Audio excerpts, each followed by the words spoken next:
Ընտրություններին մի քանի օր է մնացել եւ դու ել ուզում ես անպայման ճիշտ որոշում կայացնել եւ ձայնդ հանկարծ չտալ անարժանին։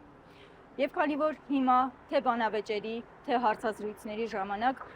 գիտակցված միտքը խեղդվում է հայհոյանքների եւ ամբովանդակ ինչ-որ աղմուկի մեջ,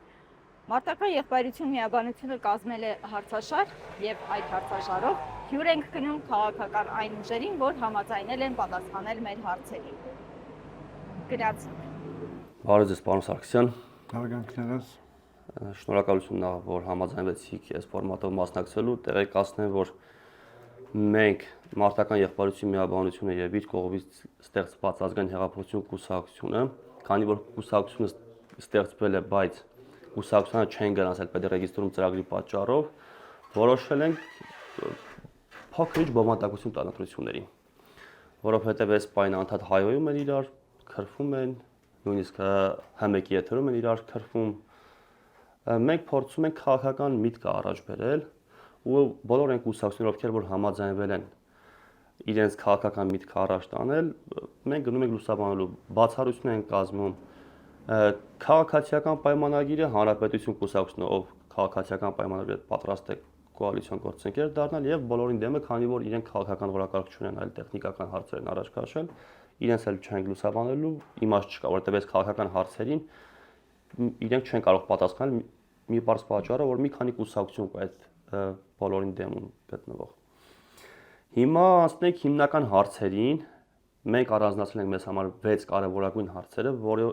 ծառացած է Հայաստանի Հանրապետության առաջ, ու որի մասին կարելի է ասել աղմուկի պատճառով կամ չի լսում կամ չեն էլ խոսում։ Հիմա առաջի հարցը, ինչպիսին է ձեր գնահատականը կամ վերաբերմունքը 2020 թվականի նոյեմբերի 9-ի եռակողմ հայտարարությանը եւ հնարավորության դեպքում, եթե դուք ընտրվեք Հայաստանի Հանրապետության իշխող ուժի, որպես իշխող ուժ կամ վարչապետ կամ չգիտեմ, արժանախագահ կամ ուղղակի իշխող ուժի առաջնորդ լինեք, կամ օրինակ լինեք կոալիցիոն գործընկեր, ընդդիմադիր այլ ուժերի հետ, չգիտեմ, հնարավորություն ընձեռվի հեռացնել այսօրվա կառավարությանը, ինչ եք անելու դուք նոյեմբերի 9-ի հետ։ Դուրս է գալու նոյեմբերի 9-ից Հայաստանի Հանրապետության վարչապետի ստորագրությունը հետ եք կանչելու կամ թողնելու եք ու հղում անեք նոյեմբերի 9-ով գնաք բանակցությունների։ Նախ շնորհակալ եմ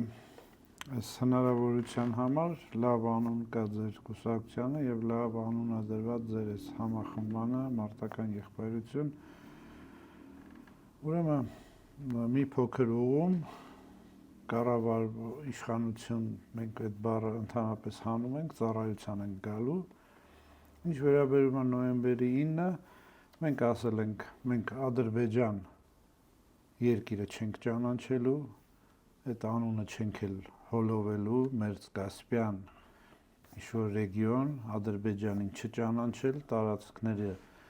պահանջել եւ ազատագրել։ Ազատագրել մենք գտնում ենք միայն ուժային։ Ուրիշ այն կուսակցությունները, որ գալիս են եւ նույն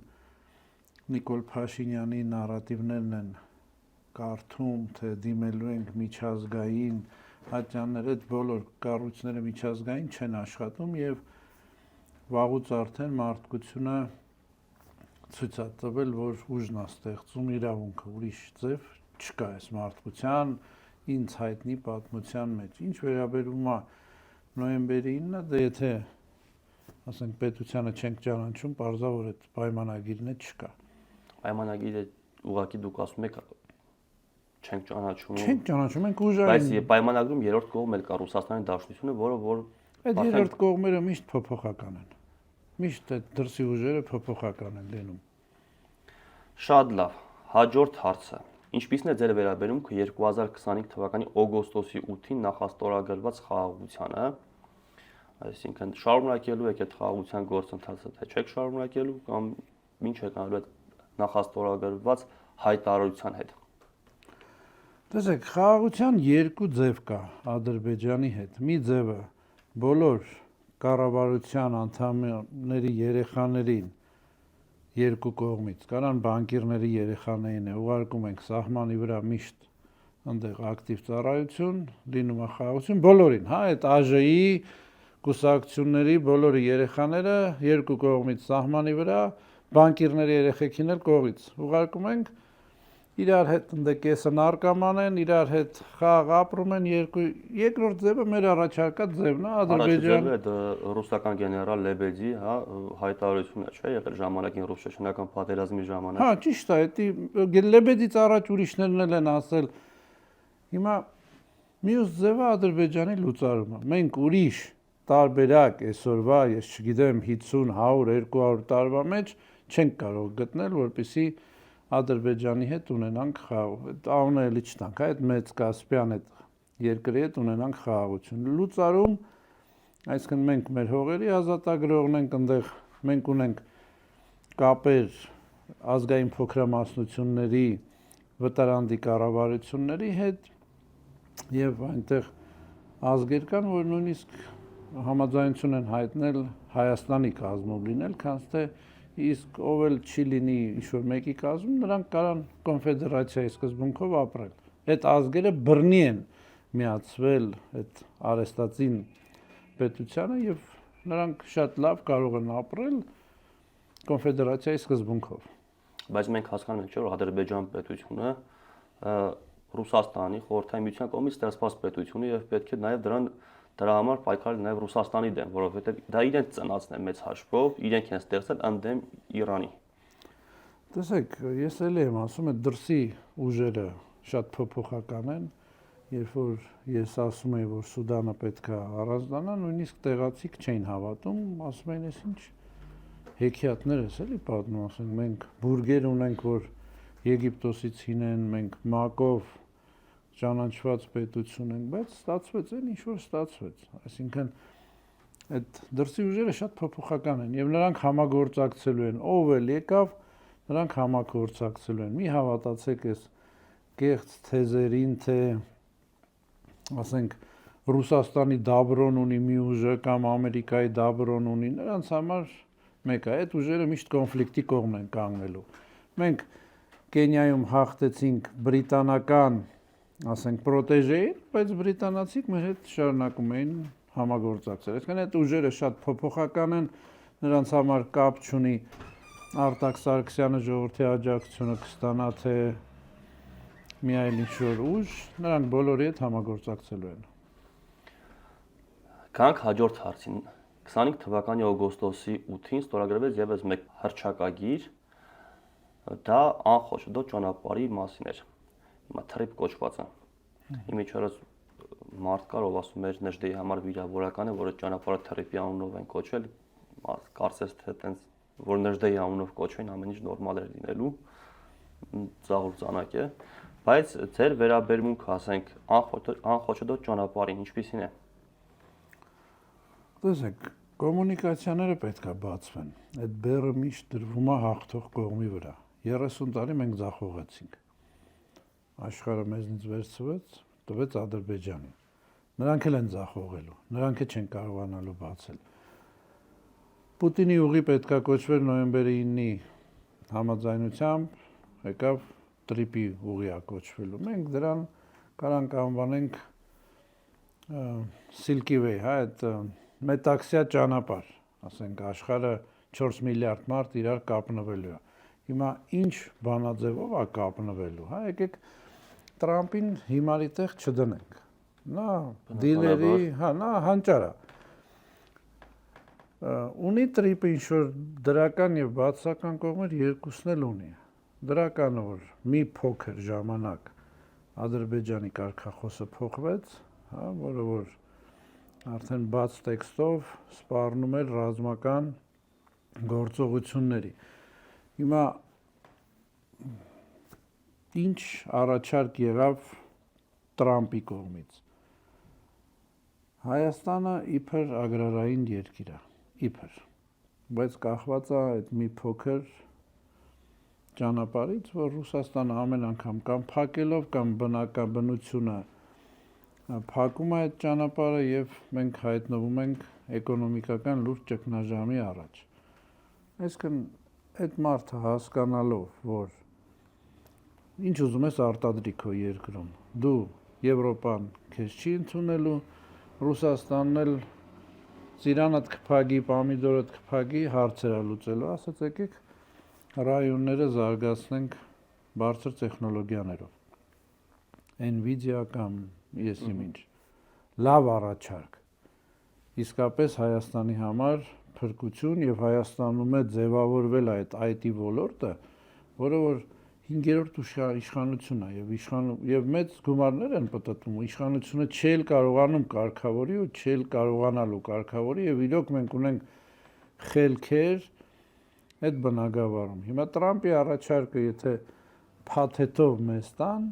լավ է, եթե առանձին մենակ տրիպն ես վերցնում ինչ որ մի հատ այլ երկիր, որը որ պարզ չի, ով է լինելու, կառավարելու է ինչ-որ մի թշնամական պետություն պետք է անցնի եւ գա, իհարկե դա շատ սխալ է եւ բոլոր վերջի կորիդորը ես հիշում եմ երկրորդ համաշխարհայինից առաջ էր տրված եւ վերեց պատերազմների։ Տրիպ որպես տրիպ մենք ասում ենք մետաքսի ճանապարհ եւ ես անձամբ մեր կուսակցության անունից դիմել էի Կարնեգիի հիմնադրամին, որ եթե ասում եք արտասահմանյան ուժ պետք է ղեկավարի, թող լինեն դա հայկական լեգիոնները, բոլոր այդ հայկական պետություններից, համայնքներից, որոնք որ հետաքրքրված են այդ ճանապարհի համար։ Նրանք մեզ պատասխանեցին, իսկ ինչ եք անելու Ադրբեջանի հարցը, մենք ասացինք մենք ունենք 1 միլիոնից ավել փախստականներ Ադրբեջանից գաղթած, Ադրբեջանի հարցն էլ այդ փախստականներից կձևավորենք, դա անցած տարի էր, նրանք պատասխանեցին, որ մենք այդ հարցը քննարկում ենք։ Մենք ասացինք կա Ամերիկա, կա Ֆրանսիա, ով որ հետաքրքրված է այս ճանապարհին, բոլոր այդ երկրների հայերից լեգիոնը ձևավորվում եւ նրանք ունենում են իրենց ներկայությունը զինված այդտեղ, նույնիսկ Ռուսաստանի հայկական համայնքից։ Անցած տարի վերջի անգամ Քրիսմասից առաջ, այսինքն Սուրբ Ծնունդից առաջ, դեկտեմբերի 22-ին նրանք պատասխանեցին, որ ձեր առաջարկը դրված է քննարկման։ Այնուամենայնիվ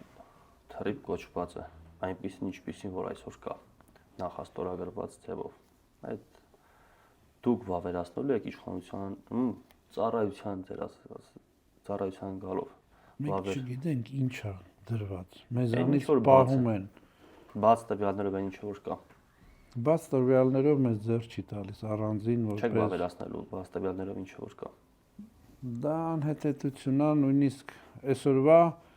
այսպես կոչված Պարսկաստանի իբր հաղթանակը, հա, ասենց հաշվենք, իբր, չնայած մի քանի ժամ առաջ Ամերիկան էլի հարվածել է, նրանք էլ Քուվեյթին են հարվածել, հարաբերական հաղթանակը ցույց է տալու, որ մենք դրանից հրաժարվելու ենք որոշ ժամանակ։ Շատ լավ։ Գանք հաջորդ հարցին։ Արցախի էջը ձեզ համար փակ է, բաց է։ Դե ես ասացի Արցախը ազատագրել մենք միակ երևի ուժն ենք, որ ասում ենք, որ այդ միջազգային կառույցներին չենք դիմելու։ Արցախը ազատագրվելու է։ Եվ ասել ենք ոնց 44 օրայի ժամանակ ենք առաջարկել վարձկաններ բերել եւ բարձր տեխնոլոգիաներ օրենք են ընդունել երրորդ օրը պատերազմի, մենք ասել ենք օրը 100-ած զոհ ենք տալ, ինչի համար։ Բերենք պրոֆեսիոնալ բանակ բանից Շրի Լանկա, Աֆրիկա, Ֆիլիպին առաջարկել ենք։ Մինչև 80,000 ասել ենք, եթե վախում եք, որ մենք կֆրցնենք ձեր դեմ, դուք վճարեք այդ փողը։ Նույնիսկ մենք ասենք մեր փողով ենք բերում, ասենք եթե վախում եք, որ վարձ կանա, մենք ենք վճարում, պատերազմից հետո ձեր դեմ շուռ կտանք, դուք վճարեք, դուք արեք։ Միայն ազատագրում Արցախին եւ Նախիջևանին։ Մեր կյանքի ընթացքում մենք կհասցնենք։ Հիմա հարցեր կլինեն, բա Թուրքիայից ինչի չենք խոսում, երևի մի քիչ ուրիշ ինֆորմացիա ունենք, Թուրքիան երևի ինքնականդումը ավելի մոտիկ է։ Եվ վերջին հարցը։ Առաջիկայում մենք նաև հասկանում ենք հողի վրա ինչ գոյություն ունի, որովհետև դոմինանտ քաղաքական ուժերը, ֆավորիտները, բոլորը գնում են խաղաղության օրակարգով, իսկ դա մեզ համար թարգմանաբար նշանակում է Ալիևի կողմից պարտադրված սահմանադրության ընդունում, որովհետև Ալիևն ասում է, քանի դեռ չեք փոխել սահմանադրությունը, ես ձեր խաղաղությունից չեմ խոսելու։ Բայց միայն սահմանադրության հարցը չի դրված, նաև ադրբեջանցիների վերադարձ, ռազմատուգան եւ այլն։ Հիմա Մենք հասկանում ենք, որ այդ խաղաղություն հասող ուժերը գալու են մեծամասնություն կազմում են պարլամենտում, չնայած որ իրար դիմություն են խաղալու, բայց մեծ հաշվով նաև իրենք մեսեջ են տալի Ալիևին, որ մենք խաղաղության օրակարգով ենք գալիս։ Հիմա եթե դրվի սահմանադրական փոփոխությունները այն տարբերակով, որը որ Փաշինյանն է այսօր առաջ քաշում, վաղը մյուս օր կարող է եւ այլ քաղաքական ուժեր առաջ քաշեն, դուք դրան կողմ եք լինելու, դեմ եք լինելու, թե բոյկոտելու եք այդ սահմանադրական հարաբերակները։ Լսեք, նրանք սահմանադրությունը իհարկե ձախողելու են, չեն կարողանալու անցկացնել, դրա համար նրանք ավելի խորն են գնում։ Ստեղծել 4-րդ հանրապետություն։ Գիտեն, որ եթե գնան հանրաքվեի, ժողովուրդը այդ սահմանադրության տարբերակը չի ընդունում, նրանք գալիս են ավելի խելոք տարբերակով, ստեղծում են 4-րդ հանրապետություն, այսինքն ավտոմատ փոխում է հռչակագիրը, նոր հռչակագիր, նոր սահմանադրության։ Դա շատ վտանգավոր քայլ է։ Ինչ վերաբերում է խաղաղություն, մենք խաղաղություն չենք տեսնում, մենք տեսնում ենք զիջողականություն եւ դրան վերջ չկա։ Եվ մեր դիրքորոշումը մենք հայտնել ենք Ադրբեջանի լուծարում։ Դա մեր այսօրվա, ես չգիտեմ, 50-100 տարի մենք դատապարտված ենք։ Աստված տա ես սխալ լինեմ, բայց Ալիևն էլ մշտական կյանք չունի, բայց անեն չի որ Ալիևի հետևից ինչ որ մի հատ առողջ ուժ է գալու։ Եթե Թուրքիայում ինչ որ տեղ կա խաբուսիկ, ասենք, հույս, որ քեմալիստները կարող է գան իբր, ասենք, դեմոկրատ են, իբր համաձայն են, բայց մենք էլ գիտենք դրանք էլ, ասենք, երիտ թուրքերն են նույն, էլի, ասենք, նրանք էլ այտենց հայկական հարցի, բայց նրանք խոստումներ են տալիս հայկական հարցի լուծում, այս կողմը սերունդ են դաստիարակել, որ Ալիևի հետևից ով էլ գա, ավելի վատնա լինելու։ Այսինքն մենք այնուամենայնիվ եթե դրվեց հանրաքվեի։ Ես կասեի, որ ձեր պատկերացումը այդ սուպեր ուժերի, որը որ իբր ներկայացված է, կհիասթափվեք, ժողովուրդը ցույց կտա, որ այդ սուպեր ուժերից կեսը նույնիսկ չի էլ անցնելու, եւ հույս ունեմ, որ մենք ենք լինելու, մենք քաղաքական պայքարը չենք դադարեցնելու, խոչընդոտելու ենք, որ ինչ-որ սահմանադրական այդպիսի փոփոխություններ չլինի։ Եթե սահմանադրական փոփոխություն է լինում, ուրեմն Նախիջևանն է, երբ որ հանրաքվեն դրվի կողմ եք լինելու, այոյի ճամբարն եք անցնելու, ոչի ճամբարը, թե բոյկոտի։ Ոչի ճանապարհը։ Այո։ Շնորհակալություն, պարոն Սարգսյան։ Շնորհակալ։ Հուսով եմ հունիսից հետո կհանդիպենք, նաև այլ հարցեր կքննարկենք։ Ես եմ շնորհակալ, լավ գործ եք անում, իրոք։ Շնորհակալություն։